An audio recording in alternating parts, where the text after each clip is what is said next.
Halo Mas, kok, Ya, kok gimana Mas? kelihatannya cuman santai-santai saja Mas. Kayak leren ya Mas, santai apa Mas? Enggak rodok lemes. Poso apa Mas? Wah, alhamdulillah Mas. Wih, syukur Mas. Puasa-puasa masih tetap bekerja. Dari mana Mas? Jalan-jalan saja ini Mas, lihat-lihat. Terus mampir ke sini ke lahannya milik sampean Mas. Ini kok banyak Mas nanamnya ini. Iya Mas, lumayan. Nah, ini ya buat kegiatan Mas. Investasi ini Mas. Tapi kok ini kebanyakan cuman anu ya Mas ya. Cuman ada kimeng sama silver saja ini. Eh, ya Mas, karena kebetulan saya juga masih baru tuh Mas. Masih pemula. Nah, dulu awal itu saya itu pemula Mas. Tapi pemula tapi pengen punya tanaman yang banyak Mas, pengen punya bahan yang banyak. Jadi alternatifnya ya cuma beberapa jenis. Nah seperti ini ficus, tapi nanamnya banyak gitu loh Mas, nggak campur-campur, tapi banyak kalau saya. Kenapa harus ficus Mas? Kenapa nggak tanaman yang lain?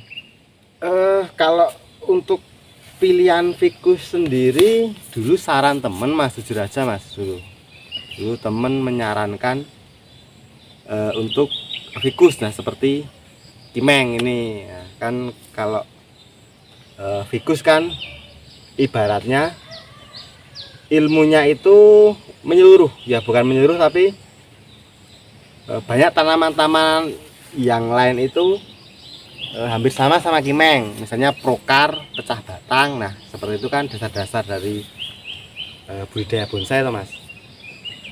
Kalau jenis ficus yang Mas tanam sendiri ada jenis apa aja Mas?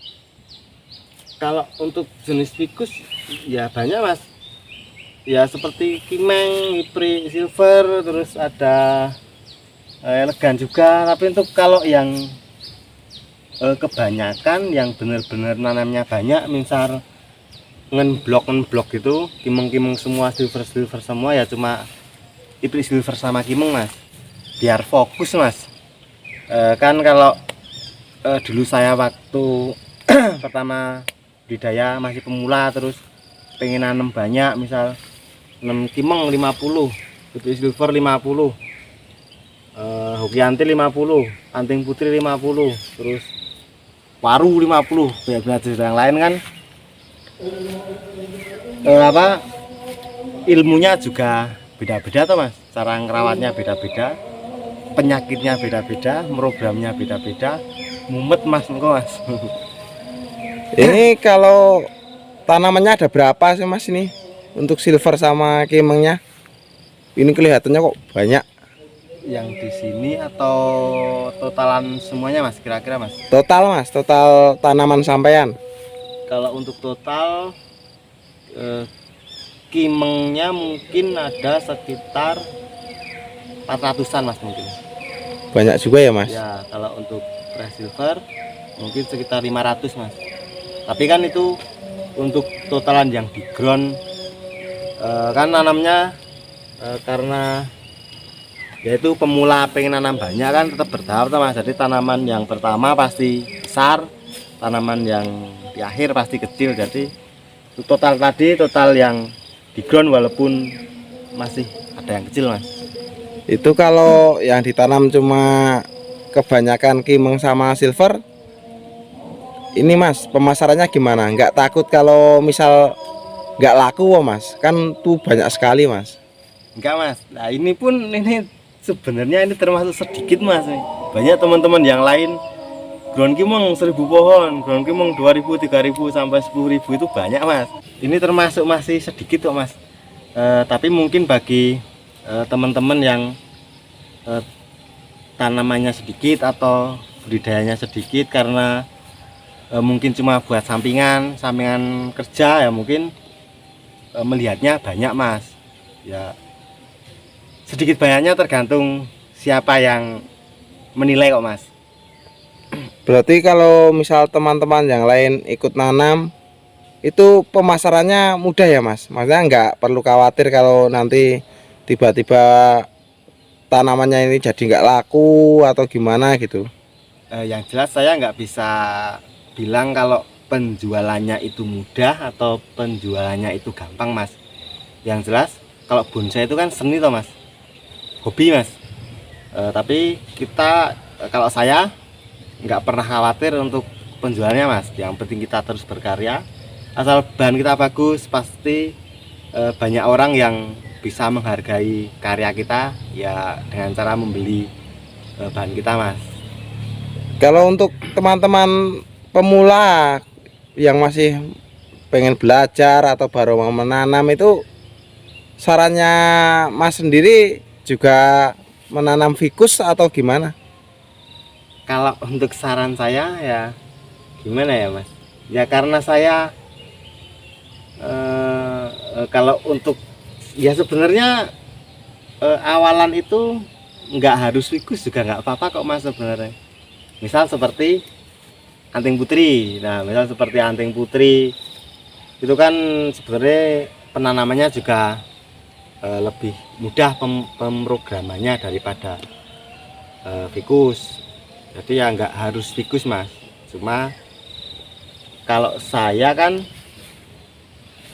dulu pernah dikasih tahu temen kenapa fikus itu karena saya benar-benar mau belajar mas. Jadi kalau fikus seperti ini kan perawatannya butuh ketelatenan loh mas. Misal kita butuh pemecahan, butuh menata akar, nah itu kan ya seninya di situ loh mas, ngerumatnya itu loh mas. Nah itu kalau yang jenis lain misal lokianti, anting putri itu kan asal dikasih alas, penangannya bener, besok kedepannya kan sudah enak tuh mas.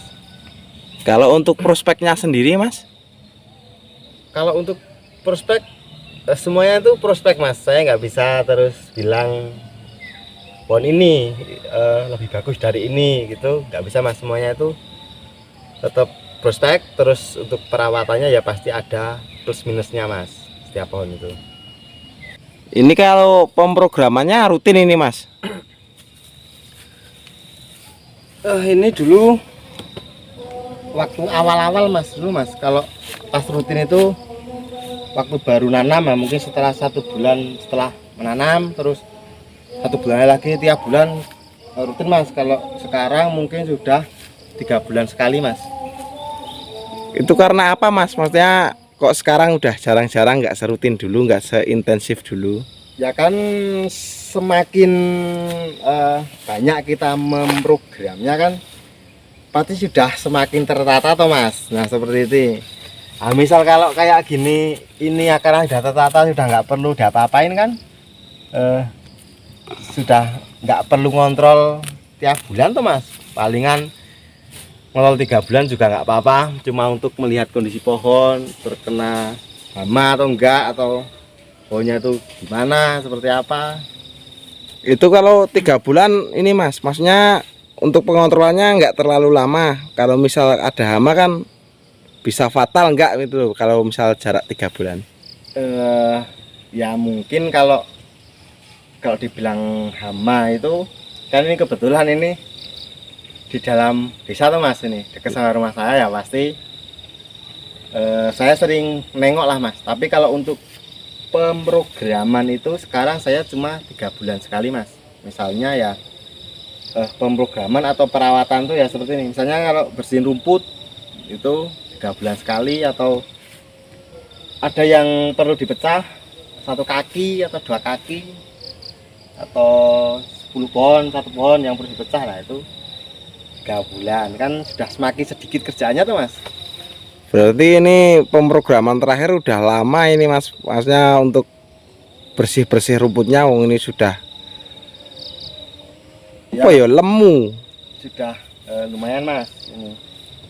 Cuma kalau yang sini untuk pemrograman kaki-kakinya belum lama mas, tapi untuk rumputnya emang belum dibersihkan. Ini mau rencana pembersihan total kapan ini mas? Maksudnya biar lebih enak dilihat. Sebentar lagi mas. Nah ini kan ini juga kejar target mas saya mas. Ini kan saya cek pohon ini kebetulan sebelah bawah situ sama sini sudah. Ini kita cek yang atas ini, cek kaki yang bisa dipecah kita pecah, cek pohonnya ini kebetulan tadi misalnya ada hamanya, ada holan-holannya, tapi saya cari kebetulan belum parah, terus uletnya itu ketemu. Nah, seperti itu, cek hama, akar. Nah itu setelah ini nanti selesai semua baru kita bersihkan rumput semuanya mas. Ini ada rencana penjualan waktu dekat gak mas ini? Ini kan sebentar lagi lebaran, barangkali buat beli baju mipek mas, nah, kalau kata orang Jawa. Kalau yang di sebelah sini belum mas, belum ada rencana. Tapi kalau rezeki nggak ada yang tahu tuh mas, atau situasi nggak ada yang tahu. Kalau tengah jalan mungkin ada teman-teman yang cocok dengan bahan kami ya sama-sama cocok ya nggak masalah. Tapi kalau untuk planningnya belum mas. Ini padahal sudah lumayan nih mas untuk kimengnya ini. Nah itu mas, sebenarnya budidaya bonsai itu biaya tertinggi itu di awal penanaman mas. Jadi misal kita nanam bonsai itu 1 tahun dijual sama 2 tahun dijual, nah itu sebenarnya keuntungannya lebih besar yang 2 tahun dijual mas. Soalnya kan kalau selama 0 sampai 1 tahun kita mungkin masih perlu pemrograman penataan akar. Nah setelah jalan 1 tahun ke 2 tahun pekerjaannya kan sudah enak. Ibarat kata tinggal mantau mas, garek dinengke wae kok mas. Nangke wae mundak dhewe mas. Seperti itu mas. Ini terus berarti rencana masih 1 tahun ke depan lagi mas ini untuk penjualannya. Planning ya mas, saran teman-teman juga seperti itu, dimaksimalkan 1 tahun pasti sudah bisa rapat semua, sudah bisa full kekar semua kakinya. Ini kalau rencana penjualannya di road atau gimana mas? Tergantung mas kalau itu mas. Kalau planning ya mungkin besok iya mas mungkin. Tapi ya nggak tahu juga ya. Mungkin ecer oke, road juga oke. Sama-sama cocok mas. Tergantung kebutuhan dana berarti mas. Iya mas. Ya wis mas, ngono sik wae iki aku arep golek es buah iki arep ngabuburit iki. Siap mas, ini mau melanjutkan mas, rampung mas. Oke mas, silahkan dilanjut. Oke sahabat bonsai, itu tadi sedikit ngobrol-ngobrol santai bareng Mas Rohmat. Semoga bisa menjadi motivasi bagi rekan-rekan semua khususnya pemula dalam menentukan pohon yang akan ditanam. Sampai jumpa di video kami selanjutnya. Salam bonsai, salam budidaya, salam bonsai Nusantara.